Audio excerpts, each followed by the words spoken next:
வணக்கம். இது செய்தி மலரின் நேர்காணல் நிகழ்ச்சி. இன்றைய நிகழ்ச்சியில் கலந்து கொண்டதனுடைய கருத்துக்களை தெரிவிப்பதற்காக இந்திய தேசிய லீக் கட்சியினுடைய தலைவர் தடா ரஹீம் அவர்களை சந்திக்க வருகிறோம். வணக்கம்.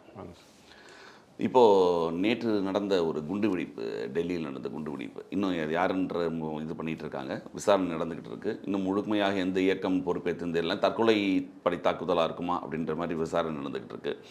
இதில் பார்க்க போனால் இப்போ திமுகவிலேருந்து எல்லாருமே என்ன சொல்கிறாங்க அப்படின்னா, இது உளவுத்துறையோடைய தோல்வி நடந்தது. ஏன்னா ஒரு தலைநகரில் நடந்துருக்கிற விஷயம் உளவுத்துறைய தோல்வி அப்படின்ற மாதிரி சொல்கிறாங்க. ஆனால் இன்னொரு பக்கம் இந்த குண்டுவெடிப்புக்கு யார் காரணம் அப்படின்ற ஒரு கேள்வி எழும்பொழுது, இன்னொன்று தேர்தலுக்காக இது பிஜேபி செய்யுது அப்படின்னு சொல்கிறாங்க. ஆனால் அது பிஜேபி செய்யுதுன்னு எதிர்க்கட்சிகள் சொல்லாமல் தவிர முழு விசாரணை முடியாத நிலையில் நாம் ஒரு சில கருத்துக்களை பகிர முடியாது. உங்களுடைய கருத்து என்ன? இல்லை, இப்போ நீங்கள் சொன்னீங்களா தான் கரெக்டு. முழு விசாரணை வெளிவரதுக்கு முன்னாடி தகவல்களை மறைக்க முடியாது. பட்டு இப்போவே ஊடகங்கள் தலைப்புச் செய்தியாக போட்டுட்டு இருக்காங்க. ஏன்னு சொன்னால், ஹரியானா மாநிலம் ஃபைசாபாத்லில் சமீபத்தில் கைது செய்யப்பட்ட டாக்டர் முசமில் என்பவரை தொடர்பு பண்ணி அந்த வழக்கில் தேடப்பட்ட உமர் என்ற நபர் தான் இந்த வழக்கில் அந்த கார் டிரைவராக போனார், ஹியூமன் பாமா மாறினார் அப்படின்ற மாதிரியே ஊடகங்கள் தொடர்ந்து பரபரப்பு செய்தி வெளியிட்டு இருக்குது. அந்த டாக்டர் முசமிலுடைய கொலிக்கு அவங்க டாக்டர் ஷாஹின்னு சொல்லிட்டு அவங்கள விசாரணை உட்படுத்துகிறாங்கன்றதுக்காகவே அதை எடுத்துகிட்டு டெல்லி இது கூட கோர்த்து ஒரு விதமான பிரச்சாரங்கள் தொடர்ந்து இந்த ரீபப்ளிக் டிவி, TV9 இது எல்லாமே பரப்புது. அதை அப்படியே காப்பி அடித்து சில தமிழ் ஊடகங்களும் பார்த்தீங்கன்னு சொன்னால் நம்ம பாலிமார் டிவியெல்லாம் அதை அப்படியே காப்பி அடித்து இவங்களும் ஒளிபரப்பு. ஆனால் இன்ன வரையிலையும் பார்த்தீங்கன்னு சொன்னால் அது உண்மையிலே எக்ஸ்ப்ளோஸ் பயன்படுத்தப்பட்டிருக்கா இல்லையா அப்படின்றது NIA உட்பட புலனாய்வு அமைப்புகள் தீவிர விசாரணையில் இருக்காங்க. அது எப்படி என்ன ஏதுன்றது. ஆனால் இப்போ நீங்கள் சொல்லுங்க, ஒரு குண்டு வெடிப்பு நடந்த உடனே ஒரு மதத்தை தொடர்பு பேசுகிறாங்க அப்படின்ற மாதிரி ஃப்ரேம் போட்டுறாங்க ஊடகங்கள் தொடர்ந்து. இப்போ இன்றைக்கி பாருங்கள், காலையிலேருந்து இந்திய செய்திகள் பார்த்துட்டு இருக்கேன். News9, ரீபப்ளிக் டிவி, இந்திய டிவி, எல்லா டிவியும் ஃபைசலாபாத்தில் கைது ஹரியானா ஃபைசலாபாத்தில் கைது செய்யப்பட்ட முசமிலுடைய நண்பர் தான் உமர் காலித் தான் இந்த I-20 கொண்டு வந்தார். I-20 கொண்டு வந்து ஹூமன் பாமா மாறிட்டார். இன்னும் விசாரணையே ஆரம்பிக்கிறார். புரியுதுங்களா? அதுக்கு முன்னாடியே ஊடகங்கள் தொடர்ந்து இப்படி பரப்பிக்கிட்டே வராங்க செய்தி. இப்போ நான் இல்லை, ஒருவேளை இந்த மாதிரி செய்திகள் வருது, விசாரணையில் தெரிய வருதுன்னு வச்சுக்கோங்களேன், இது ஒரு மதம் சார்ந்த ஒரு பிரச்சனையாக மாறும். இல்லை, நான் என்ன சொல்கிறேன், அது கடைசியாக NIA எல்லாம் விசாரிக்கிறாங்கல்ல, புலனாய்வு அமைப்புகள் எல்லாம் விசாரிக்கிறாங்களே, விசாரித்து யாருன்னு கைது பண்ண போகிறாங்க. கைது பண்ண பிறகு நீங்கள் செய்தி வெளியிட்டீங்கன்னா அது வேறு விஷயம். கைது பண்ணுறதுக்கு முன்னாடி இதுதான் அப்படின்னு நீங்கள் ஒரு நெரேட்டிவை செட் பண்ணுறீங்க பார்த்தீங்களா? இந்தியா முழுக்க மக்களை நெரேட்டிவை செட் பண்ணுறீங்க பாருங்க. இதுதான் ஒரு ஆபத்தான இது ஊடுருவல்காரர்கள்னு ஒரு தகவல் திருப்பி சொல்லுங்கள். இல்லை, நீங்கள் ஊடுருவுன்ற நீங்கள் ஒரு விஷயத்தை பார்த்துக்கணும். காந்தகார் விமான கடத்தல் எந்த வருஷம் நடந்தது? 1999 நடந்தது. அப்போ யாருடைய ஆட்சி? பாஜக ஆட்சி. கார்கில் போர் எப்போ நடந்தது? 1999, அதுவும் பாஜக ஆட்சி. பாராளுமன்ற தாக்குதல் 2001, அதுவும் பாஜக ஆட்சி. அர்ஷதாம் கோவில் தாக்குதல் 2002, அதுவும் பாஜக ஆட்சி. அமர்நாத் யாத்திரை தாக்குதல் அமர்நாத் யாத்திரை தாக்குதல் 2002, 2014, ரெண்டும் பாஜக ஆட்சி. உத்தரகாண்ட் தாக்கல் 2002, அதுவும் பாஜக ஆட்சி. பட்டான்கோட் தாக்கல், அதுவும் 2016, பாஜக ஆட்சி. உரி தாக்குதல் அதுவும் 2016, பாஜக ஆட்சி. புல்வாமா தாக்குதல் 2019, அதுவும் பாஜக ஆட்சி. பஹல்காம் கடைசியாக நடந்த தாக்குதல், அதுவும் பாஜக ஆட்சி.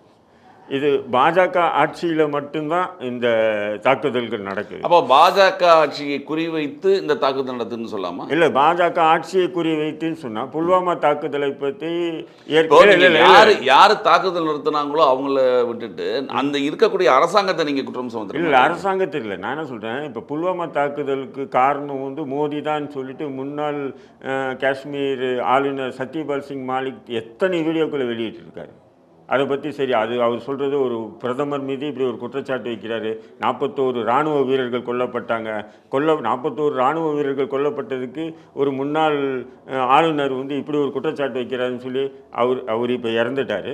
அவர் உயிரோடு இருக்கும்போது அவர் மீது ஏதாவது சட்ட நடவடிக்கை எடுத்ததா பாஜக அரசு? நான் கேட்குறேன், பிரதமர் எடுத்தாரா? ஏன்னா பிரதமர் மீது புல்வாமா தாக்குதலுக்கும் பாஜக தான் காரணம். பாஜக நான் சொல்லலைங்க, புல்வாமா தாக்குதலுக்கும் பாஜக தான் காரணம். அவர் ஆளுநராக இருக்கும்போது சொல்லல, ஆளுநராக இல்லாதப்ப தான் சொன்னார். சரி, ஆளுநராக இல்லாத போது சொன்னார். அதே இது ரிபப்ளிக் டிவியினுடைய உரிமையாளர் அர்ணா கோசாமியை மகாராஷ்டிராவில் கைது செய்யும் போது அவருடைய செல்போன் அலைபேசியை கைப்பற்றிய மகாராஷ்டிரா காவல்துறை அதில் என்ன எடுத்தாங்க? அதாவது பாபா அணு உலையின் முன்னாள் தலைவர் குப்தா அவர்களும் அர்ணா கோசாமி பேசிய கான்வர்சேஷன் கிடைச்சதா இல்லையா? உரையாடல் கிடைச்சதா இல்லையா? அந்த உரையாடலில் என்ன நடந்திருக்கு? அதாவது புல்வாமா தாக்குதலுக்கு முன்னாடி அந்த உரையாடல் நடந்திருக்கு. அதாவது ஒரு சம்பவம் நடக்க போதிச்சு, அந்த சம்பவத்துக்கு பிறகு பாகிஸ்தான் மீது ஒரு அட்டாக் நடக்கும், அதன் பிறகு அமோக வெற்றி 2019 எலெக்ஷன், இது பார்லிமெண்ட் எலெக்ஷன் அமோக வெற்றி, இது எல்லா ஊடகங்களையும் வந்தது. நீங்கள் வந்து சத்யபால் சிங் மாலிக் சொன்னது பட்டமான பொய் என்றால் அர்ணா கோசாமியுடைய வாட்ஸ்அப்பில் எடுத்த அந்த கான்வர்சேஷனை என்ன சொல்லுவீங்க நீங்கள்? நான் கேட்குறேன். அப்போது நான் இந்த சம்பவங்களை எல்லாம் பாஜக ஆட்சியில் தான் நடந்திருக்கு. தேர்தல் நேரங்களில் தேர்தல் காலங்களில் நடைபெற்று வருது. இன்றைக்கி கூட வந்து பீகாரில் என்ன இதில் ரெண்டு இருக்குது. பாஜக ஆட்சி காலத்தில் நடந்தது அப்படிங்கிறது அந்த அரசாங்கத்தோட தோல்வின்னு சொல்ல வரீங்களா? பாஜக அவங்களே ஒரு பிளான் பண்ணி தேர்தலுக்காக பண்ணுறாங்க. இல்லை, நான் வந்து பாஜக இப்படி பிளான் பண்ணி செய்யுதுன்னு நான் சொல்லலை. நல்லா புரிஞ்சுங்க. சத்யபால் சிங் மாலிக் முன்னாள் ஆளுநர், காஷ்மீர் முன்னாள், அந்த ஆளுநர் வந்து அப்பயே சொன்னேன் நான், ஆளுநர் அவர் கேரா பிளாட்ஃபார்ம் இல்லையா, ஒரு ஆளுநராக இருந்தவர் அப்படி ஒரு குற்றச்சாட்டு பிரதமர் மீதியே நேரடியாக வைக்கிறாருன்னா 41 இராணுவ வீரர்கள் கொல்லப்பட்டதுக்கு பிரதமர் மோடி தான் காரணம்னு நூற்றுக்கணக்கான வீடியோக்களை வெளியிட்டிருக்காரு. எடுத்து காமிக்கிட்டு சோசியல் மீடியாவில் நான். அப்போ என்ன நடவடிக்கை எடுத்தீங்க அவர் மீது? அப்படியே ஒரு குற்றச்சாட்டு வைக்கிறான்னு சொன்னால் ஏன் அவரை வந்து கைது பண்ணல? அர்ணா கோசாமியுடைய வாட்ஸ்அப் கான்வர்சேஷன் ஏன் விவாத பொருளாக்கலை? நீங்கள் இதெல்லாம் யோசனை பண்ணி பார்க்கணும். நான் வந்து அதான் கேட்குறேன், இதோட தொடர்ச்சியாக இந்த தாக்குதலையும் இது மாதிரி தான் நினைக்கிறீங்க? ஏன்னு சொன்னால் இப்போ வந்து பார்த்தீங்கன்னா பீகாரில் வந்து ஓட்டு திருட்டுன்ற, அப்போ பீகாரில் பண்ணியிருக்கணும் கேளுங்க, அதாவது ஓட்டு திருட்டுன்னு ஒரு பெரிய இஷ்யூவாக நடந்துட்டு இருக்கு. இன்னைக்கு ஒட்டுமொத்த தேர்தல் ஆணையமே வந்து பார்த்தீங்க சொன்னால் ஒரு காலம் இருந்தது மக்களை திரட்டி வாக்காளர்கள் ஆக்கினாங்க. இன்றைக்கி தேர்தல் ஆணையம் வந்து நாங்கள் சொல்கிறவங்க தான் வாக்காளர் ஆகணும், நாங்கள் சொல்லாதவங்க வாக்காளர்களாக இருக்கக்கூடாதுன்ற ஒரு நிலை இந்தியா முழுவதும் எஸ்ஐஆர் என்கின்ற அந்த சிறப்பு இது வந்து கொண்டு வந்திருக்காங்க. இப்போ இதை பற்றி நாடு முழுக்க எதிர்கட்சிகள் பெரிய பிரச்சனையாக்குறாங்க. இன்றைக்கி பீகாரில் கூட அது பிரச்சனையாக இருக்குது. முதல் பார்ட் எலெக்ஷன் முடிஞ்சிருக்கு. முடிஞ்ச உடனே தேஜஸ்வி யாதவ் அழகாக சொல்கிறாரு, இது வந்து எலெக்ஷன் மாதிரியே தெரியலையே, என்ன நடந்தது? எப்போவுமே எலெக்ஷன் நடந்து அடுத்த நாளே வந்து எவ்வளோ பர்சன்டேஜ் ஓட் போலிங் ஆச்சுன்றது வெளியிடுவாங்க. ஆனால் இன்ன வரையிலும் 3 நாள் ஆச்சு, இன்ன வரையிலும் வெளியிடவே இல்லைன்ற ஒரு குற்றச்சாட்டை வச்சுட்டு வர்றாரு.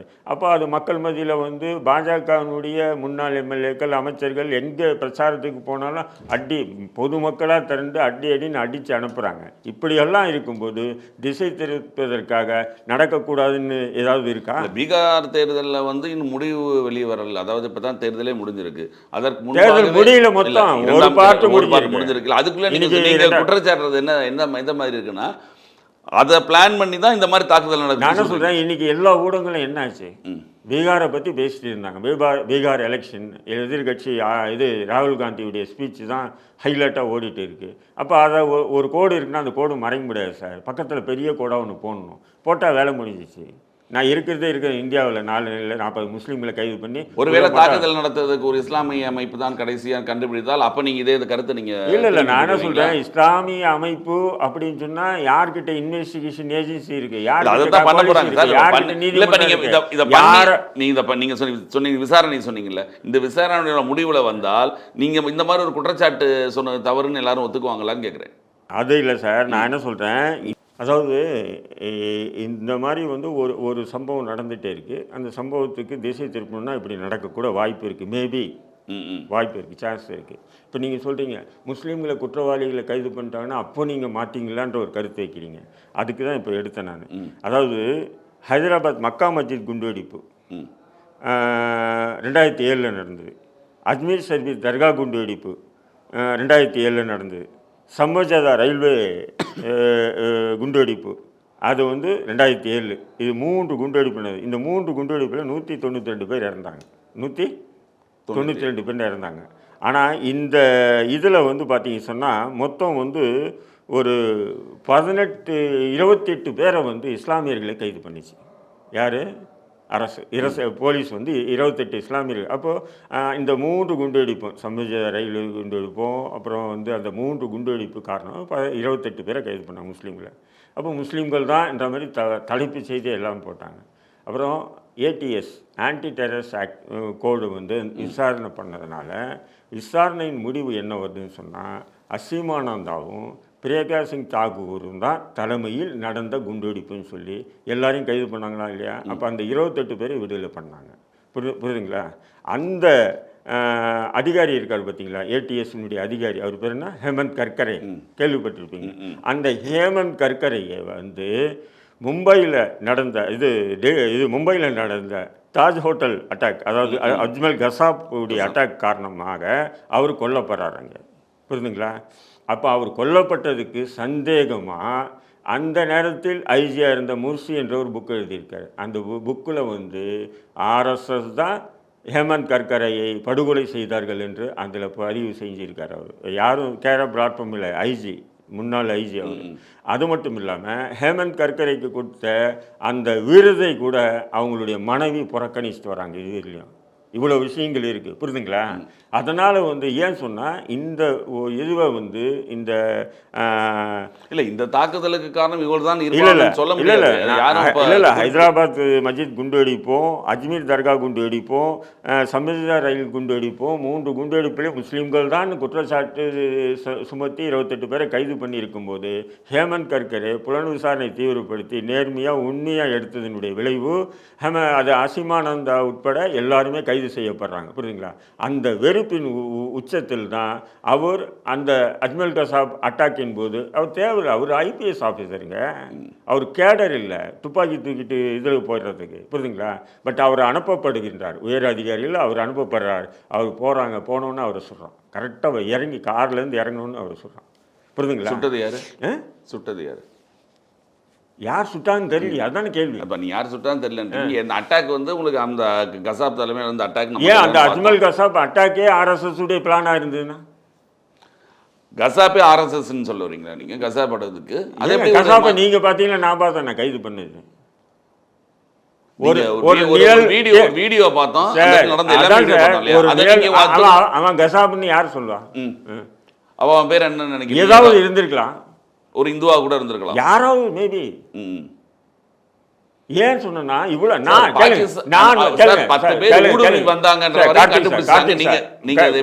கார்த்திக் சார், நீங்க ஒரு விஷயம் நல்லா புரிஞ்சு, நான் வைக்கக்கூடிய அந்த குற்றச்சாட்டுகள் எல்லாம் புல்வாமா தாக்குதலுக்கு பாஜக தொடர்பு நான் குற்றச்சாட்டு வைக்கவில்லை. நீங்க இன்னொருத்தர் சொல்றீங்க, இன்னொருத்தர் இல்லை, முக்கியமானவர் அர்ணவ் கோஸ்வாமியும் அப்புறம் வந்து நம்ம முன்னாள் ஆளுநர் சத்யபால் சிங் மாலிக் வச்ச குற்றச்சாட்டை சொன்னேன்.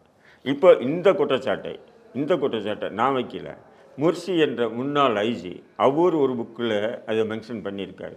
ஏன்னு சொன்னால் ஏடிஎஸ் ஒவ்வொரு குற்றத்துக்குமே ஒவ்வொருத்தர் தனித்தனியாக பல்வேறு கருத்துக்களை சொல்லுவாங்க. இங்கே ராஜீவ்காந்தி கொலைக்கு பார்த்தீங்கன்னா அதற்கு ஆதரவான கருத்துக்கள் பல வரும், எதிரான கருத்துக்கள் பல வரும்.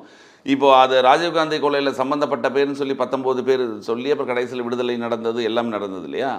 அதையே வந்து அவர்கள் வந்து விடுதலை புலிகள் செய்யலை அப்படின்னு ஒருத்தவங்க சொல்கிறாங்க, இன்னொருத்தங்க விடுதலை புலிகள் தான் செஞ்சதுன்னு ஒருத்தவங்க சொல்கிறாங்க. குற்றம் வந்து விடுதலை புலிகள் மேலே தான், முதல் குற்றவாளி பிரபாகரன், 2ஆம் குற்றவாளி பொட்டம்மன் சொல்லி வரிசையை சொல்கிறாங்க. இது மாதிரி ஒவ்வொரு கொலையிலையும் இது முக்கியமான கொலைகள்லாம் இருவேறு கருத்துக்கள் இருக்கும். அப்போ நீங்கள் ஒரு கருத்தை மட்டும் எப்படி எடுத்துக்க முடியும்? நீங்கள் அதுதான் சொல்கிறேன், இருவேறு கருத்துன்னு சொன்னால் இது தேசியம் சம்பந்தப்பட்ட விஷயம். நல்லா ஒன்று தெரிஞ்சுக்கணும், புல்வாமா தாக்குதல் என்பது 41 இராணுவ வீரர்கள் கொல்லப்பட்ட விஷயம்.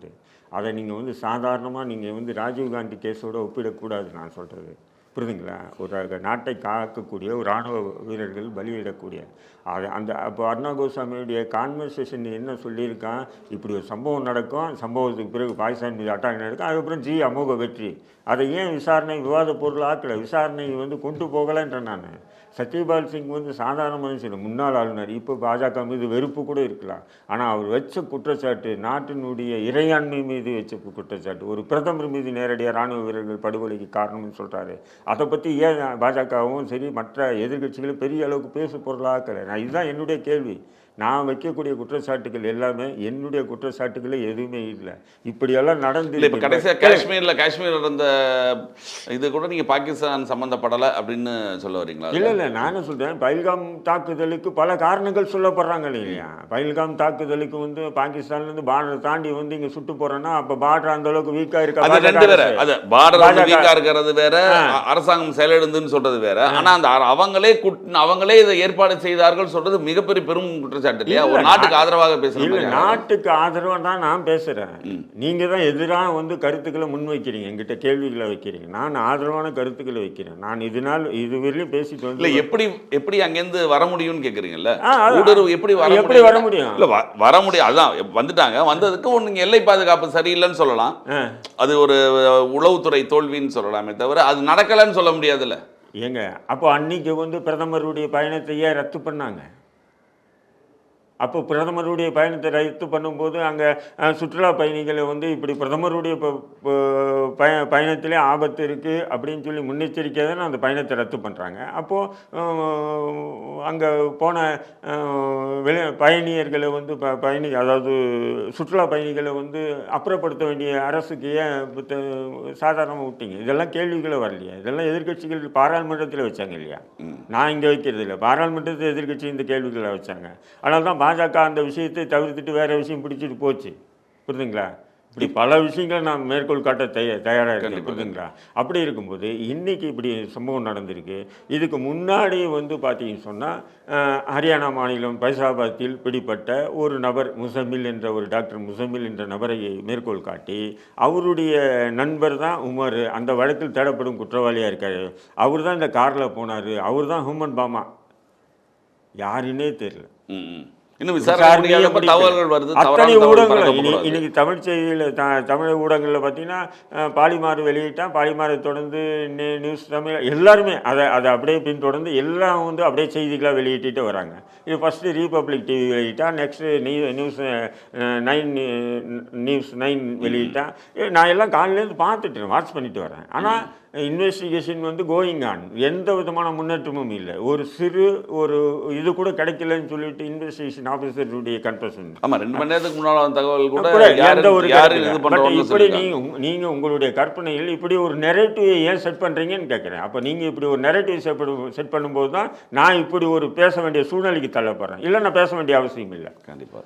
இப்போது பீகார் தேர்தலோட முடிவு எப்படி இருக்கும்னு நினைக்கிறீங்க? இல்லை, பீகார் தேர்தல் வந்து கருத்து கணிப்புகள் பார்த்தீங்கன்னா தேஜஸ்வி யாதவ் தான் வந்து இப்போ முதல்வர் ஆவாருன்னு இருக்குது. இப்போ இப்படியெல்லாம் நிகழ்வு நடக்கும்போது அடுத்தடுத்த இன்னும் 2-3 கட்ட தேர்தல் இருக்குங்களா? ஒன்று தான் நடந்திருக்கு. அந்த தேர்தலில் எப்படி மாறுமோ தெரியல இல்லைங்களா? மேபி இதில் வந்து பாகிஸ்தான் தொடர்புன்னு சொல்லிட்டு பாகிஸ்தான் ஏன்னா அப்படி கொண்டு போகிறாங்க. இப்போ எப்படின்னு சொன்னீங்கன்னா அந்த ஹரியானாவில் கைது செய்யப்பட்ட டாக்டர் முசமில் அவருடைய கொலைக்கு வந்து டாக்டர் ஷாஹின் இன்றைக்கி விசாரணை பண்ணி கைது பண்ணியிருக்காங்களா. ஷாஹின் வந்து மசூத் அசாருடைய மகளிர் அணிக்கு இந்தியாவினுடைய பொறுப்பாளர். ஊடகங்கள் செய்தி வெளியிடுறது எப்படி கொண்டு போகிறாங்க, நெரேட்டிவ் செட் பண்ணுறாங்க பாருங்கள். புரிதுங்களா உங்களுக்கு? ஏன்னா அந்த தேர்தல் நெருங்க ஊடகங்கள் வந்து ரிபப்ளிக் டிவி நியூஸ் எல்லாமே இப்படி நெரேட்டிவ் வந்து கொண்டு போகிறாங்க. புரியுதுங்களா?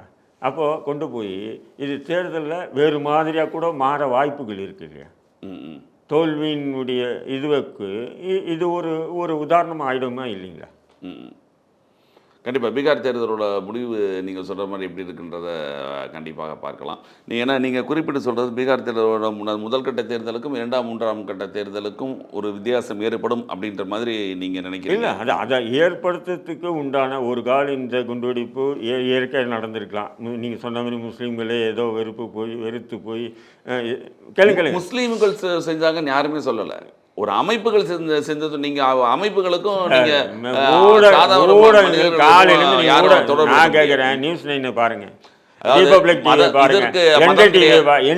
பயங்கரவாதத்துக்கு மதம் கிடையாது. பயங்கரவாதத்துக்கு மதம் இல்லை. நீங்க ஏன் அப்படி நெரேட்டிவ் செட் பண்றீங்க? உங்களுக்கு போட்டோ அமிச்சாங்களா என்னைய இவங்க தான் குற்றவாளின்னு? நீங்க அதுக்கு முன்னாடி வந்து உமர், அதான் முசமிலுடைய நண்பர் டாக்டர் உமர் வந்து அந்த ஃபைசராபாத் அதாவது ஹரியானா வழக்கில் வந்து தேடப்படும் குற்றவாளி, அவர் தான் இந்த காரை ஓட்டிட்டு வந்தார், அவர் தான் ஹூமன் பாமா மாறிட்டார். இது செய்திகள் வந்துட்டு காலில். இப்படி ஏன் நெரேட்டிவ் செட் பண்ணுறீங்க? கண்டிப்பா. உடனே டாக்டர் ஷாஹின் அவங்களுடைய கொலிக்கு யார் முசம்மிலுடைய கொலிக்கான் முசம்மில் அதுக்கு விசாரணை கொண்டு போயிருக்காங்க. உடனே அவங்க கைது பண்ணியிருக்காங்க. அவங்க யாருன்னா டாக்டர் ஷாஹின் வந்து மசூத் அசாருடைய மகளிரணியுடைய இந்திய பிரச்சை. இப்படி ஒரு நெரேட்டிவை தொடர்ந்து காலிலேருந்து பரப்பிட்டு வராங்க இல்லையா? இது ஏன் இந்த வன்மம்ன்றேன். கண்டிப்பாக. பரவாயில்ல. இந்த தாக்குதலை பற்றி பல்வேறு விஷயங்கள் எங்களோடு பகிர்ந்து கொண்டீர்கள். மிக்க நன்றி. நிகழ்ச்சியில் வந்து கலந்து கொண்டு தங்கள் மேலான கருத்துக்களை தெரிவித்தார்.